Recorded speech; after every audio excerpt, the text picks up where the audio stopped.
દીકરાને મળીને નીકળેલો બાપ રસ્તામાં આંસુડા સારે છે. બાપ જેવો બાપ રડી ગયો છે. અને યાદ રાખજો, આ જીવનમાં બે જ વખત મા બાપ રડે છે. એક દીકરી ઘર છોડે ત્યારે ને એક દીકરો તર છોડે ત્યારે. બે વખત મા બાપ રડે છે.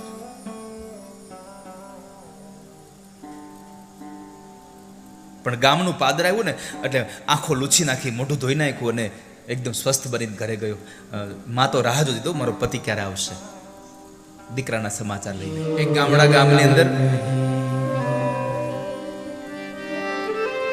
એક પતિ પત્ની ખેત મજૂરી કરતા હતા. અને ખેત મજૂરી કરનારા એ પતિ પત્નીએ નક્કી કર્યું કે આપણા દીકરાને ભણાવવો છે આપણે. પેટે પાટા બાંધે છે.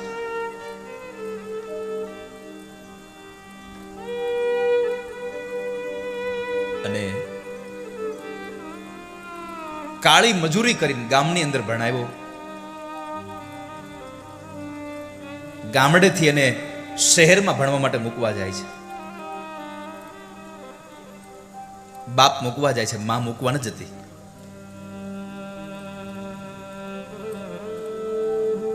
અને જ્યારે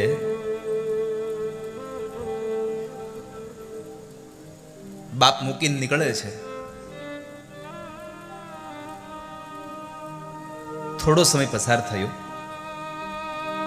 દીકરો ત્યાં ભણવામાં લાગ્યો. હોસ્ટેલમાં રહેતો હતો એટલે ઘણા બધા મોટા સંપત્તિવાન છોકરા બાપના દીકરાઓ પણ એની હારે હતા. એમાં એકાદ મહિના પછી એની માએ કીધું, સાંભળ્યું, હાલો ને આપણે લાલાને મળી આવીએ.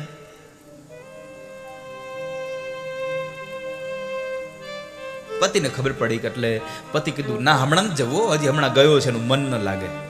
આપણને મળે તો વળી પાછો ને સોરવે નહીં ત્યાં, હમણાં જ જવું આપણે. પણ તો એક કામ કરો, તમે જઈ આવો ને.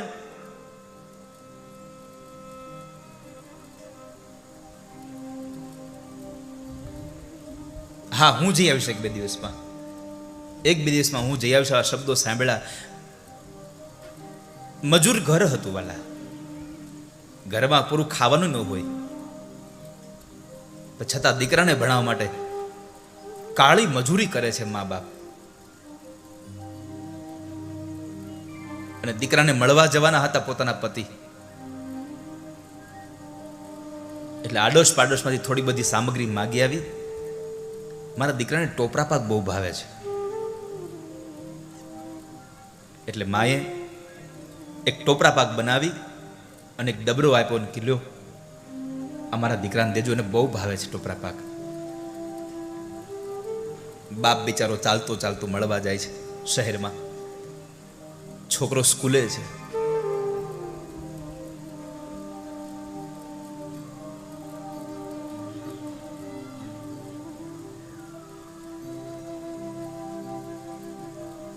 છોકરો મોટા મોટા બાપના છોકરા હારે રહેવા લાગ્યો હતો.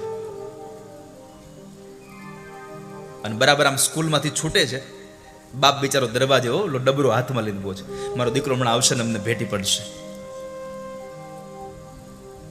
આમ બાપને જોઈ જાય છે એટલે પોતાના મિત્રોની સાથે રમતો તો પાછું સંતાઈ ગયો.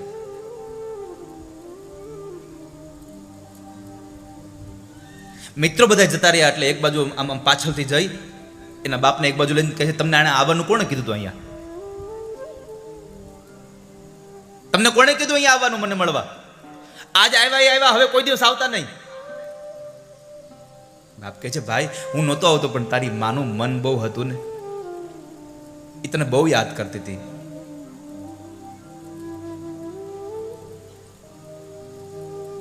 એ તને રાત ને દિવસ યાદ કર્યા કરે છે. તારી માએ તારા માટે ટોપરા પાક મોકલાવ્યો છે. બાપે દીકરાના હાથમાં ટોપરા પાકનો એ ડબ્બો આપ્યો. બાપની નજર સામે ઉકળામ ફેંકી દીધો એને. નથી ખાવો મારે તમારો ટોપરા પાક, આવતા ને મને કોઈ દિવસ મળવા અહીંયા. મારા મિત્રો જોશે તો કહેશે કે આ બાડિયાનો છોકરો છે, તમને જોવો એક આંખ નથી. મારા મિત્રો મારી મજાક કરશે પછી.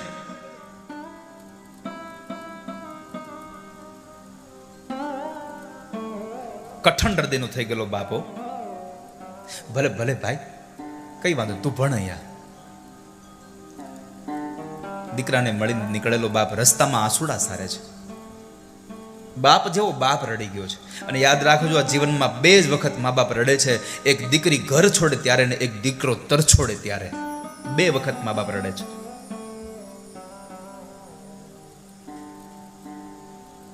પણ ગામનું પાદર આવ્યું ને એટલે આંખો લૂછી નાખી, મોઢું ધોઈ નાખ્યું અને એકદમ સ્વસ્થ બનીને ઘરે ગયો. માં તો રાહ જોતી હતો, મારો પતિ ક્યારે આવશે દીકરાના સમાચાર લઈને. બરાબર દરવાજામાં પગ દીધો, સામે ચાલી, મળ્યો લાલો ન મળ્યો તમને? અરે મળ્યો ને. બહુ રાજી થયો, બહુ તને યાદ કરતો હતો. મારો ટોપરા પાક, અરે ટોપરા પાક જોઈને તો ગાંડો ઘેલો થઈ ગયો. મારી માએ મોકલાયો મારા માટે.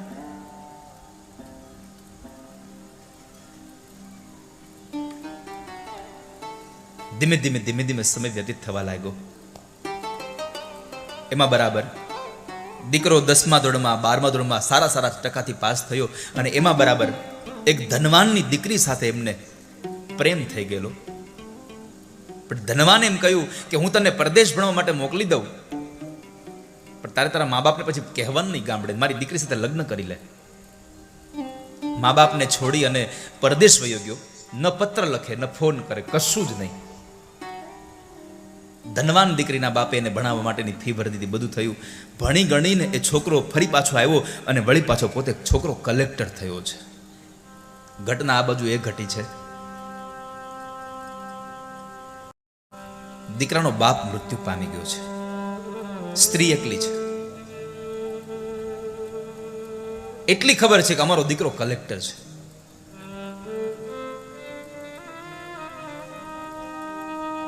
જે શહેરમાં કલેક્ટર હતો એ શહેરમાં માં ઠોકરા ખાતી પૂછતા બિચારી એકદમ દુબળું પાતળું શરીર, હાવ વૃદ્ધ થઈ ગયેલી માં.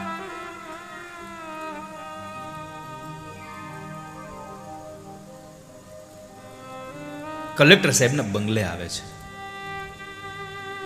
દરવાજે ઊભી રહી અને પૂછ્યું, ભાઈ આ કલેક્ટર સાહેબનો બંગલો છે? હા માજી, આ કલેક્ટર સાહેબનો બંગલો છે, મારે એને મળવું છે. માજી અહીંયા અત્યારે ન મળે હો. એમ ન કહ્યું હું દીકરાની માં છું, કારણ કદાચ હું એમ કહું કે હું કલેક્ટરની માં છું અને આ લોકો કદાચ હસે એના ઉપર કે કલેક્ટરની માની આ દશા મારા છોકરા ઉપર હસે નહીં ને, એટલા માટે માએ એમ પણ ન કીધું હું કલેક્ટરની માં છું. એમ પણ ન બોલ્યા.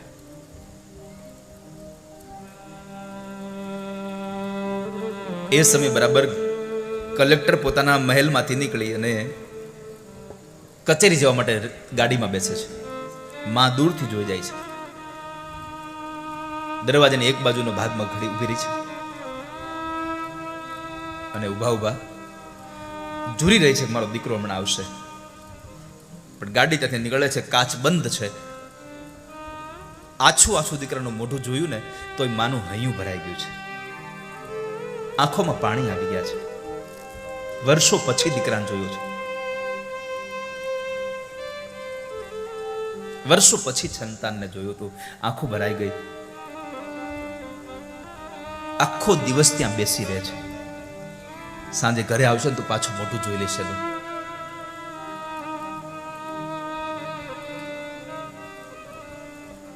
એમાં બરાબર સાંજના સમયે કલેક્ટર સાહેબના પત્ની બજારમાં જવા માટે નીકળે છે. વૃદ્ધ માજીને જોયા એટલે ગાડી ઊભી રાખી અને એને પૈસા, કારણ કે એને તો હાહુને જોયા જ નતો કોઈ દિવસ,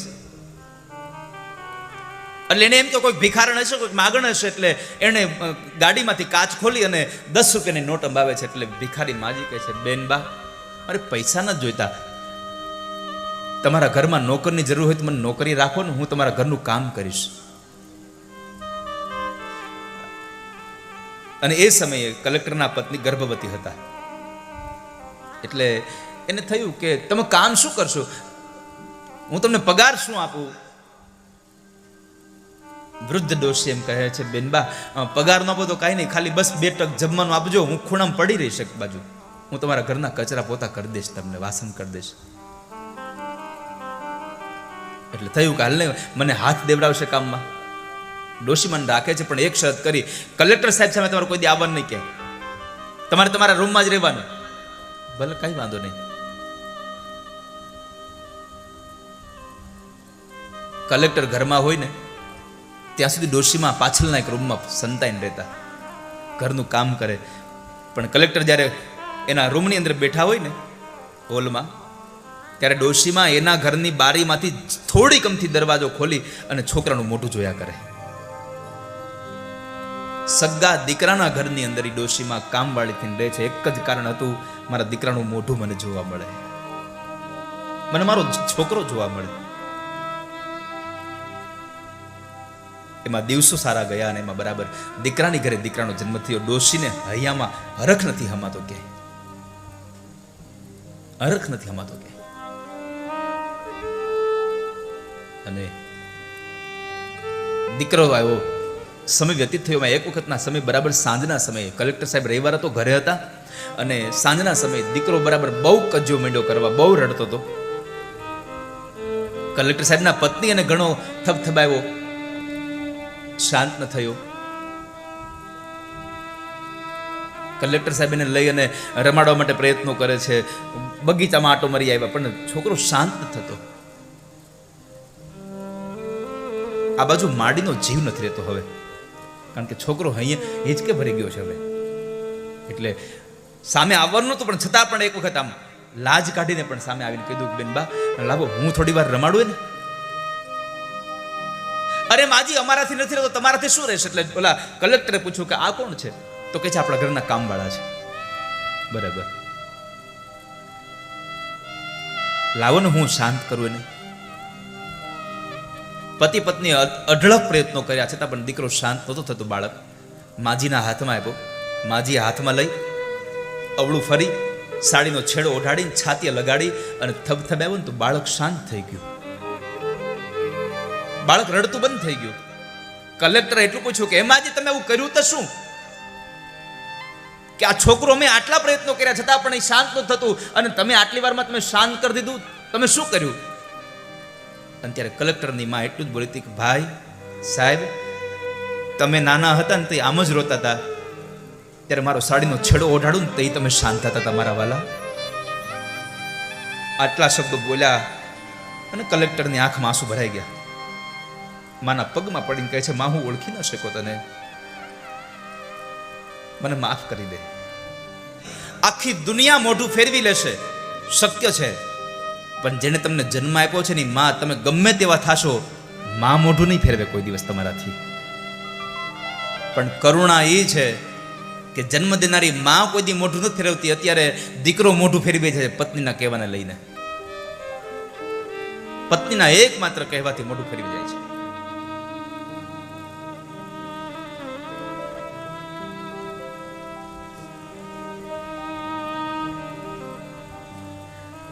દીકરો ગમે તેવો હોય, માં ન છોડી શકે ને. અરે કવિ બોટાદકર લખે છે, માને કોની ઉપમા આપી શકાય?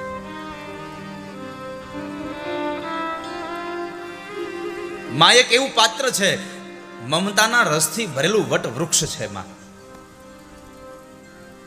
નાનું બાળક શેરીમાં રમતું હોય, થાકી ગયું હોય હાવ, પણ ઘરે આવે એટલે માં એની ગોદમાં બેસાડી અને પોતે ઓઢેલી સાડીના છેડાથી ખાલી પરસેવો લૂછી દઈ ને તો દીકરો આખો એકદમ તંદુરસ્ત થઈ જાય, પાછો થાક ઉતરી જાય બધો.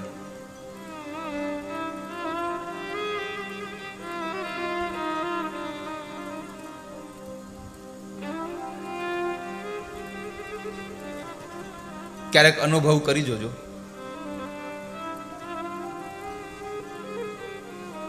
ઘેરે બાળકો હોય, પત્ની હોય અને એક વૃદ્ધ માં હોય, ખૂણામાં ખાટલો નાખેલ પડી.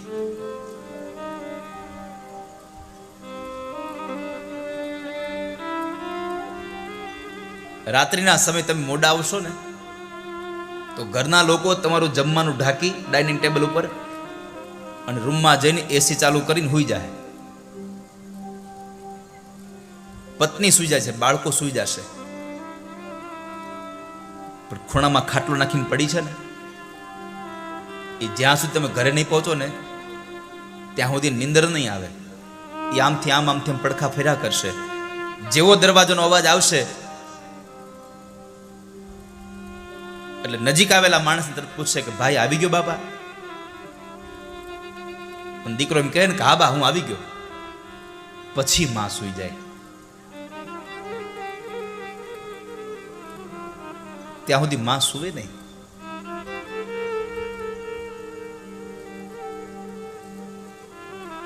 કારણ કે માં એ મમતાના રસથી ભરેલું વટવૃક્ષ છે.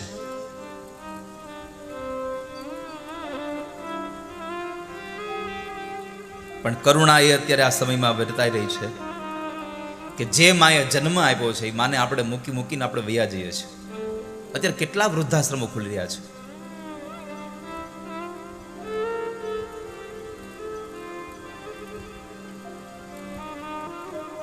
ક્યારેક ક્યારેક વૃદ્ધાશ્રમમાં જાજો ખબર પડશે, પણ એક વસ્તુ કેવી પડે હો કે વૃદ્ધાશ્રમમાં જેટલા વડીલો ત્યાં રહે છે ને એ કોઈ ખેડૂતના મા બાપ નથી. ત્યાં ખેતી કરીને પોતાનું જીવન ચલાવનારો ગરીબ માણસ પોતાના મા બાપને વૃદ્ધાશ્રમમાં મૂકવા નહીં જાય. ત્યાં તો કોઈ મોટો વકીલ હશે, કોઈ એન્જિનિયર હશે, કોઈ ડોક્ટર હશે, એના મા બાપ ત્યાં રહ્યા છે. ત્યાં કોઈ ગરીબનો છોકરીના મા બાપ નથી રહ્યા. ટકનું લઈ આવીને ટકનું ખાતા હોય છતાં પણ એના મા બાપ ક્યારેય વૃદ્ધાશ્રમમાં નથી ગયા.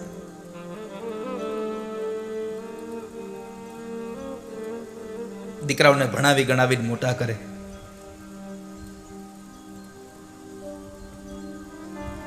પેટે પાટા બાંધ્યા હોય, કાળી મજૂરી કરી હોય. કોના માટે? એક જ અપેક્ષા હોય ને કે આજ અમે મહેનત કરી લઈએ, અમારો દીકરો ભણી ગણીને મોટો થાય, પછી અમને જ જીવાડવાનો છે ને અમને ક્યાં કઈ વાંધો લેવાનો છે. પણ મા બાપ એટલી મહેનત કરે, એટલી તનતોડ મજૂરી કરી અને પૈસા ભેગા કરી પોતે પેટમાં ન નાખે. છોકરાને ભણાવવા માટે બધા પૈસા ભેગા કરે, પણ છોકરા ભેગા કરેલા પૈસાથી ભણી ગણી અને મોટા થાય ને સારો બિઝનેસમેન થઈ જાય અથવા તો સારી નોકરિયાત મળી જાય એટલે પછી મા બાપ ભૂલાઈ જતા હોય છે.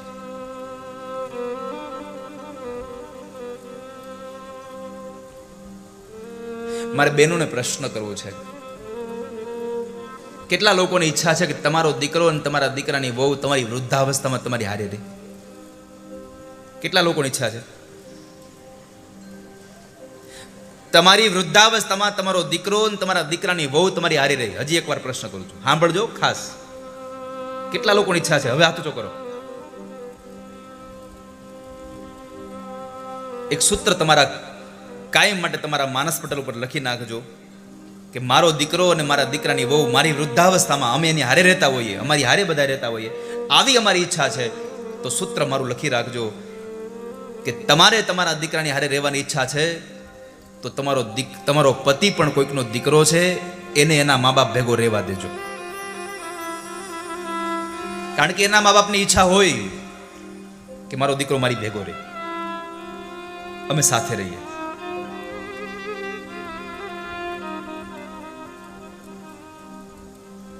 બહેનોને એટલું કેવું છે કે તમારા પતિને એના મા બાપ ભેગો રહેવા દેજો. અને યુવાન પુરુષોને મારે એટલું કહેવું છે, તમે ગમે તેટલા મોટા કમાતા થઈ જાઓ, ગમે તેટલા તમે મોટા થઈ જાઓ, તમારી પાસે ગમે તેટલું દુનિયાનું જ્ઞાન આવી જાય, તમારા મા બાપને તમે કોઈ દી કહેતા નહીં, તમને ખબર ન પડે. ક્યારેક કોઈ વાત થતી હોય ને ક્યારેક વચમાં બોલે કોઈ, તો જિંદગીમાં ક્યારે એવું ન કેવું તમે બંધ થઈ જાઓ, તમને ખબર ન પડે. એને ખબર પડતી હતી એટલે તો તને કાળી મજૂરી કરીને ભણાવીને મોટો કર્યો છે. એને ખબર ન પડી હોત તો તને ક્યારનો મૂકી દીધો ક્યારનો.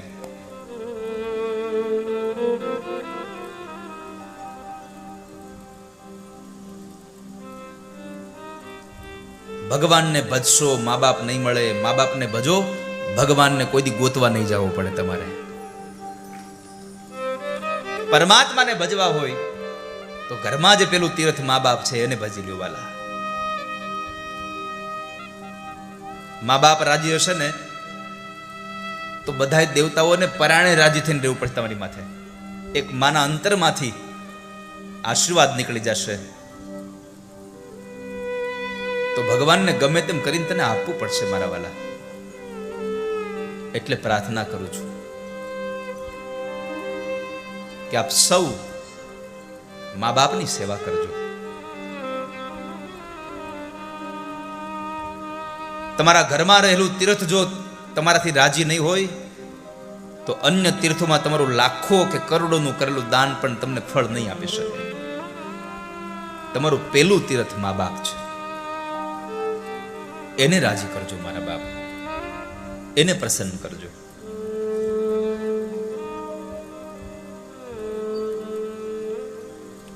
તમારી પાસે સંપદા ગમે તેટલી હશે, પણ જો તમારા મા બાપ તમારાથી રાજી નહીં હોય તો તમારી સંપદા બધી ધૂળ ધાણી છે વાળા.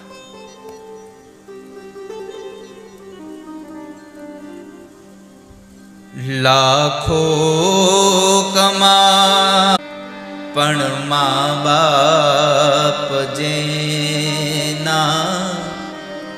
નો ઠર્યા. લાખો કમાતા હો ભલે પણ મા બાપ જેના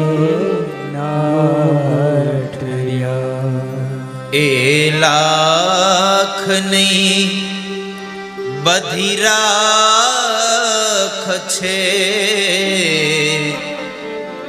એ માનવું ભૂલશો નહીં. મારે એટલું જ કહેવું છે મારા બાપ, ગમે તેટલો પૈસો થઈ જાય, ગમે તેટલી તમને કીર્તિ મળી જાય, જીવનમાં મા બાપને ક્યારેય ન ભૂલશો. તમે સુખી થવું છે, મા બાપને ન ભૂલશો ક્યારે. સંતાનથી સેવા ચહો,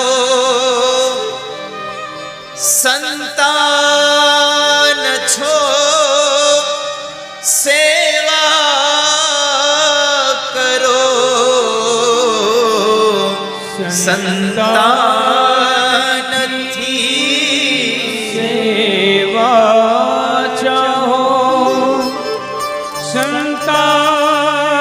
છો સેવા કરો, સંતાન છો સેવા કરો. જેવું કરો એવું ભરો, એ ભાવના ભૂલશો નહીં. જેવું કરો તેવું ભરો, એ ભાવના ભૂલશો નહીં.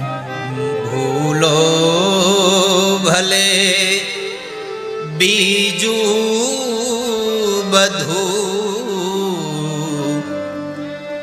મા બાપને ભૂલશો નહીં. અગણિત છે ઉપકાર